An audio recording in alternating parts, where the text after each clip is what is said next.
So, you're a warrior of God, and you seem to be battling with that for some reason.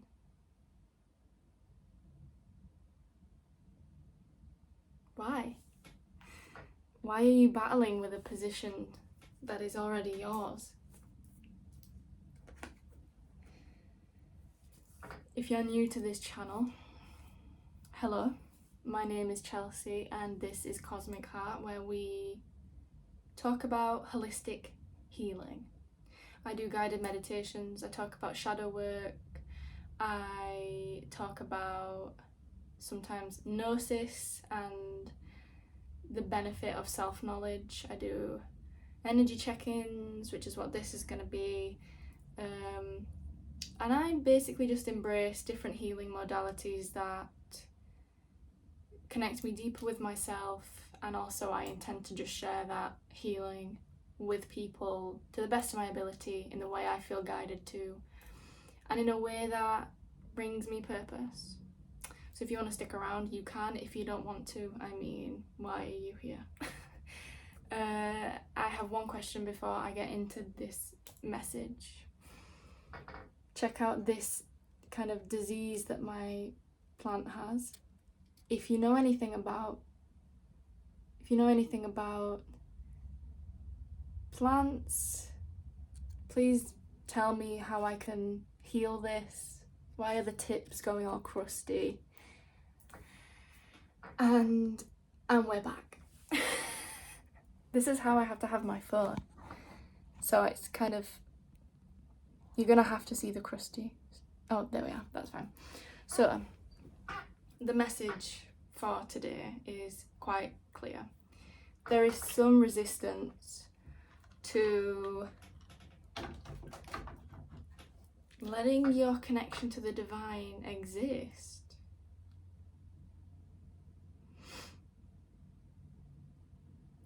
And you are being called to explore that.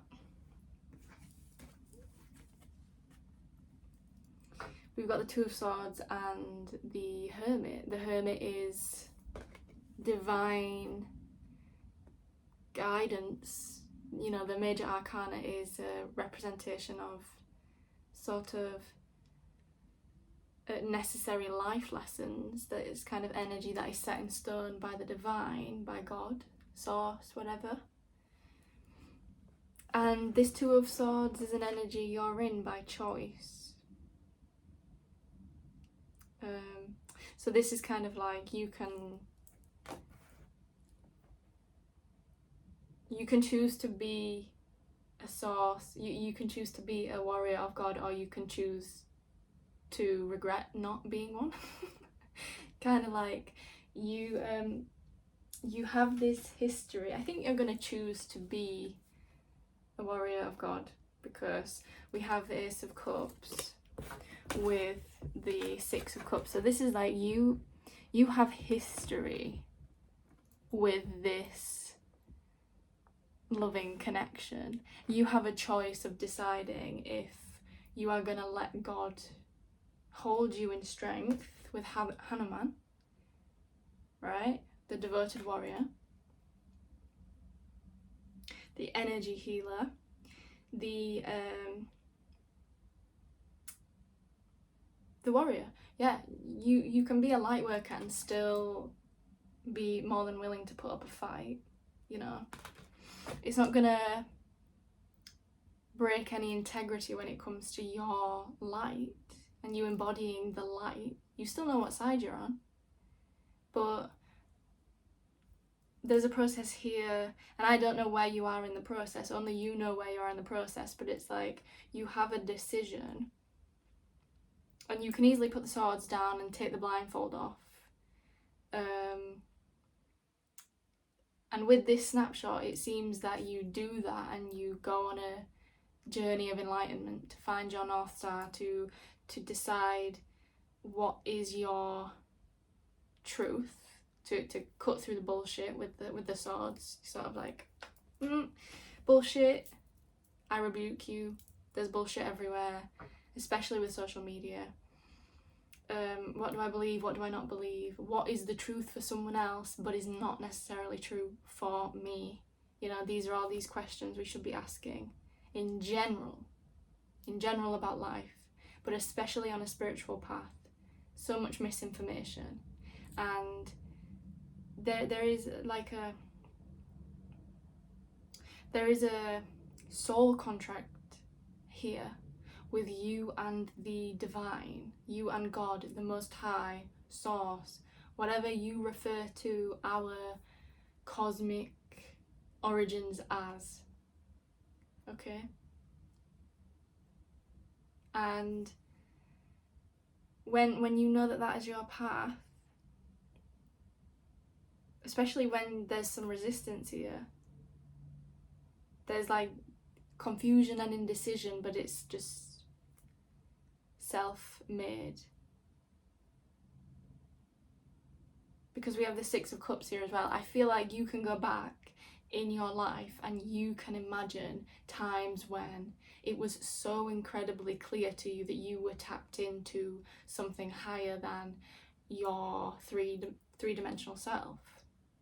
You were tapped into sort of like, you understood why things were happening, and you understood that your perception was different to everyone else's, and you have a soul contract with God, and that's only going to get stronger, especially if you go within. For the Hermit, we go in to seek enlightenment because we can look outside of ourselves all we want, but we are extensions of God, and the God within us knows exactly how to show us the true God outside of us. But you have to cut through the fog, the bullshit. My neighbour just sneezed so loudly. I'm going to take that as confirmation. And this is also God just being like, this is my love. Why aren't you taking my love? Why aren't you taking my love? And the Divine Mother coming through.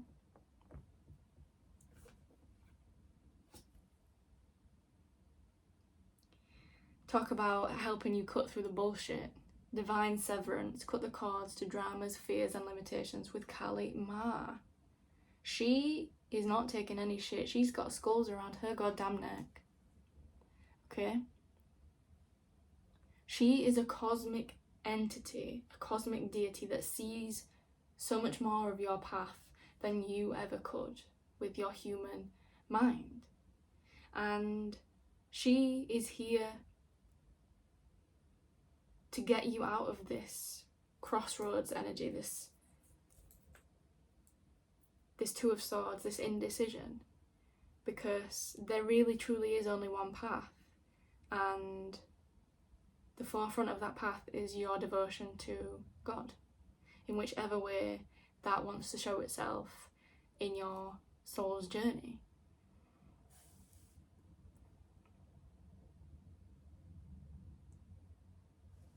And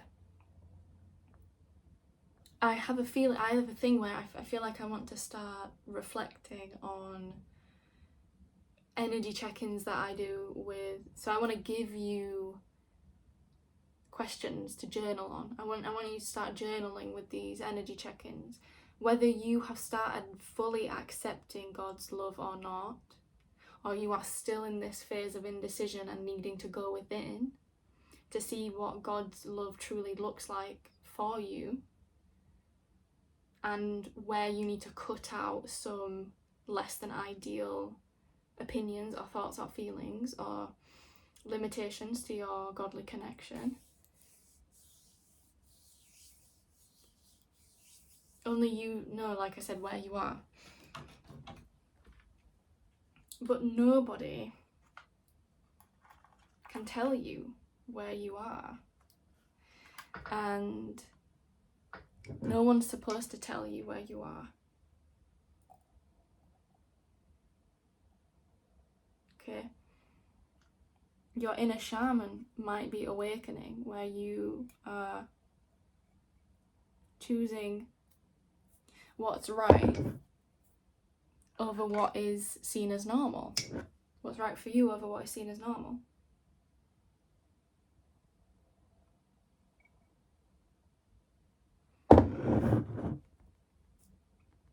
But there could be some deep-seated beliefs within you that you need to go within and ask yourself, why do I keep resisting God's love?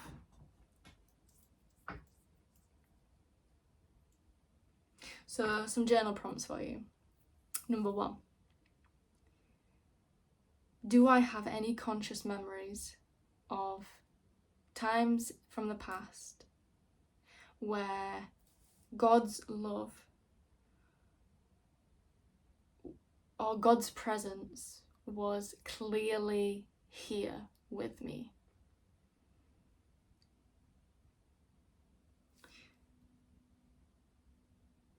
What experiences from the past, question number 2, 11:11. What experiences from the past are blocking my allowance of feeling God's love? What past dynamics, what past memories, traumas, what is blocking that allowance of love right now?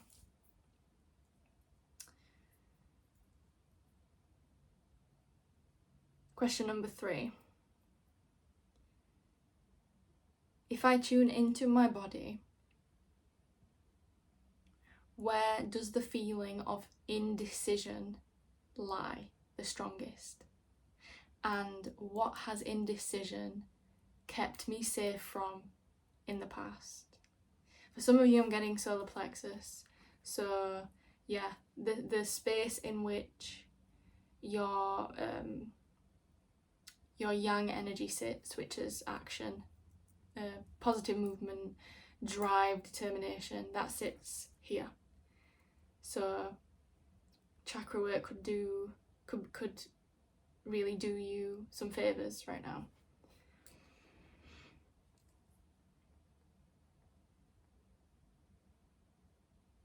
Oh, another question as well.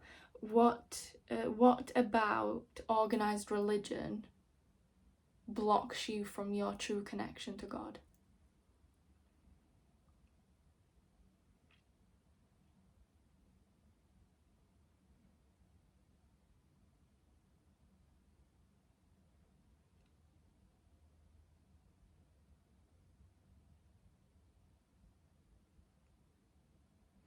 Look into Hanuman and his origins, his story, his mythology. Look into Kali Ma.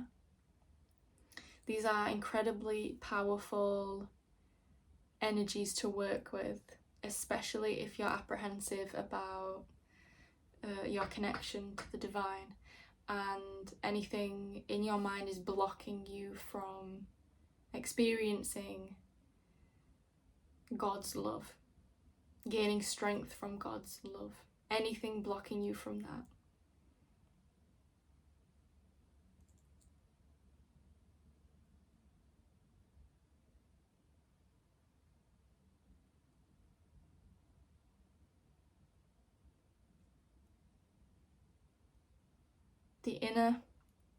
The inner shaman is activating.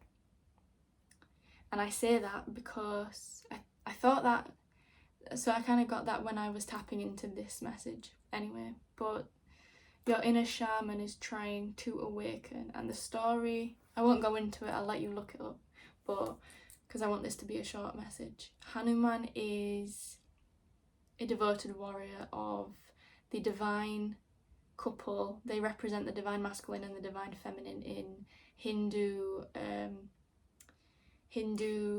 the Hindu pantheon of deities. They represent the divine feminine and the divine masculine, Rama and Sita. And the story is that Sita was, her compassion was played upon by a demon posing as, I think, a wounded animal. So she would be drawn away from her divine partner to help this creature, and then she would be captured. So Rama and his devoted warrior Hanuman, gather a whole army and slay some demons to retrieve Sita and unite the divine masculine, divine feminine once again. So this is sort of like your inner shaman waking up to allow the same process to happen within you. So any inner demons interfering with your union of divine masculine, divine feminine, which is obviously going to lead you to a more balanced state of well-being, a more balanced state of mind, physical reality, you know. So there's a shit ton of birds flying past the window. So for some of you, there's definitely a message here to work on your solar plexus and your divine masculine energy, or your yang energy, or your doing energy, however you want to phrase it. If you don't want to gender it, that's not my business. You just refer to it as you want. Either way, the traits are all the same. It's about divinely inspired action, sort of even competing with the previous version of yourself, drive, determination, confidence, personal power, you know. And I think you can gain that when you allow God's love to sit with you. And if God's love is affirming to you, I'm here, you're safe to go and do the thing or the things you want to do, that you need to do to move forward. I've got you, okay? If you are going in the wrong direction, we are connected enough for me to gently steer you in the right direction. So if you have any father wounds, this is a message. Your inner shaman is knocking on the door, like, you've got something you need to look at here. And within, you know, if you do a bit of work on these wounds every day, you will see a difference. I mean, within a week. Like, within a week, if you really believe in this healing and your ability to allow yourself to move forward, you know, to cut the cords to limitations, to sever any cords that are quite deeply holding you back, you know, you have the potential to be unstoppable. And the hermit here, you're going within. And you will come out of this a different person. Like, you truly, truly will. So that's the message that I have for you today. I hope you have a wonderful afternoon, evening, morning, wherever you are, whatever you're doing. I wish you happiness, health, joy, success on your healing journey and your allowance of God's love. And if you wish the same back for me, thank you very, very much. Bye.